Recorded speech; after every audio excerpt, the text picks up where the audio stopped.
Go ahead and be seated this morning. Today, Pastor Justin continues his sermon series on All Out, talking about being a church that sends people out, that doesn't just congregate. And so through this whole series, you guys have probably been here. Those of you who have been here for the last several weeks, we've been highlighting different stories of people that we recognize that are going all out in their different lives and in their different parts of the world. And man, it's been really fun. It's been really inspiring to hear from the hearts of people that are just making an impact in their world. And so this morning, I want to highlight Stormy Morris.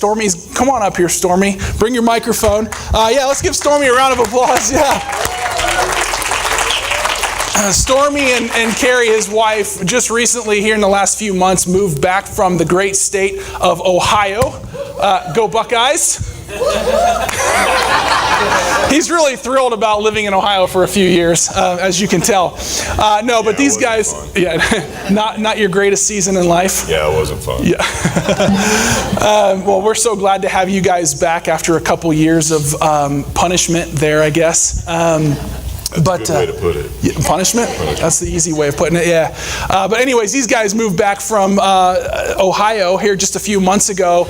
And really, Stormy's been busy doing ministry here at Grace Church and through the ministries of Grace Church ever since he got back to Durango, and just wanted to kind of highlight some of the things that Stormy's done and thank him for it and recognize it. Hopefully use it as a way to inspire all of you guys as you serve or maybe are looking for an opportunity to serve. So some of the things that Stormy's done since he's been back is just in the last couple of months, he's done some general maintenance and repairs around Grace Church. In fact, I know you came in to do some stuff a few Saturdays ago. It was probably about a month and a half, 2 months ago now. Stormy came in here on a Saturday morning, gave up his Saturday just to come do some general stuff around the building. And he got here with his two boys and quickly realized that there was a massive flood downstairs in our kids' check-in area. Like, we had inches and inches of water just sitting down in the basement. And so instead of calling somebody else, instead of, trying to, pass it on to somebody else, Stormy and his boys really just jumped in, gave up hours of their Saturday morning just to help clean up a pretty significant sized mess. And so that was a huge thing, and we just want to thank you publicly for that, even though I know you're not looking for public. Yeah. And so he's done some things around the church that have been really helpful. Also, he helped as a project site team leader during the Love This Town Sunday a few weeks ago. And what I'm told is you did a fantastic job leading that crew. Let's thank him for that as well. But really what I want to hit on, Stormy, is the fact that you guys have only been back in Durango for just a few short months, and you've been back here at Grace Church for a few short months as well. And you guys didn't really take any time to jump back in. You really just kind of said, I'm going in with both feet, and we're going to get involved in whatever way we can. I know your wife helped out last minute with some of the Global Leadership Summit stuff. And a lot of people, when they come to a new church, or when they come back to a church, they really would probably just take their time to reacclimate and just kind of get a lay of the landscape. But you guys jumped in really quick. What was it that caused you to get involved so quickly once you guys got back here to Durango? Well, we've been, being away, this was our home. It's been our home for forever. I was born here, my mom was born here. And then before we left, we found Grace Church, and we really, this was our church home. Mm-hmm. And the one thing we wanted most that when we got back here was to be back at home in something that we felt was comfortable and back into our normal situation. And coming back to church here at Grace, that just felt like it was jump right back in right where we left off. Yeah. And it was easy to do. Yeah. What is it about your relationship that you can maybe encourage other people with this morning? What is it about your relationship either with Christ or with the church, or this church specifically, that compels you to be inconvenienced or to get as busy as you have with serving and volunteering? The way I look at it is that when you're called to serve, or you're called to be a member, you're just I feel like myself, I'm just another tool in a tool bag.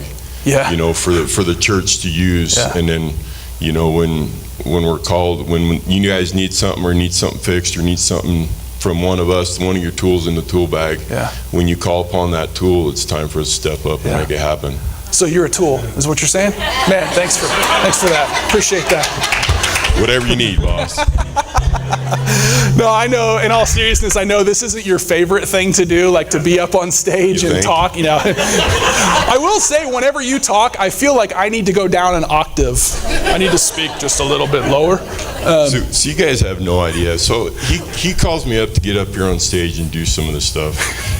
And I didn't even respond for like 2 days. And then he's like, yeah, okay, that's great. You're going to be up there, blah, blah, blah. And then finally it's like, this is at 9 o'clock last night. He's like, oh, here's the questions. I'm like, okay. And I should have been long in bed. I get up early. And by the way, you got to be at both services because you got to do it twice. Is it too late to back out? I'm not going to be here for the second service. Oh, no, I appreciate you giving up your morning. You're doing something that's very uncomfortable for you. And I just wanted to say, I recognize that you're not looking for attention, man. You're not looking for a pat on the back. You're not up here pounding your own drum or anything like that. But I also recognize that really the church is built on people just like you. People that may never get up and preach a sermon. They may never lead in worship, or they may never even teach children in the children's ministry. But their ministry is extremely valuable. And throughout the history of the church, the gospel has advanced and the kingdom's been built through people such as yourself that never get recognized. And I just want to say we appreciate what you do. And you represent a large portion of volunteers in Grace Church that may never get recognized for what they do publicly. And I just wanted you to answer this question on behalf of maybe all the people that do the behind the scenes dirty work that are just tools in the tool bag. My question is, what would you say to that person that's volunteering on a regular basis that maybe either doesn't want to be recognized or feels like nobody notices the difference that they make? What's your encouragement to people? My encouragement would be that the people behind the scenes, the people that you don't see, are the ones that truly make everything widespread, that make everything happen. The so-called paid professionals that sit up here and do all the talking. Like the preacher?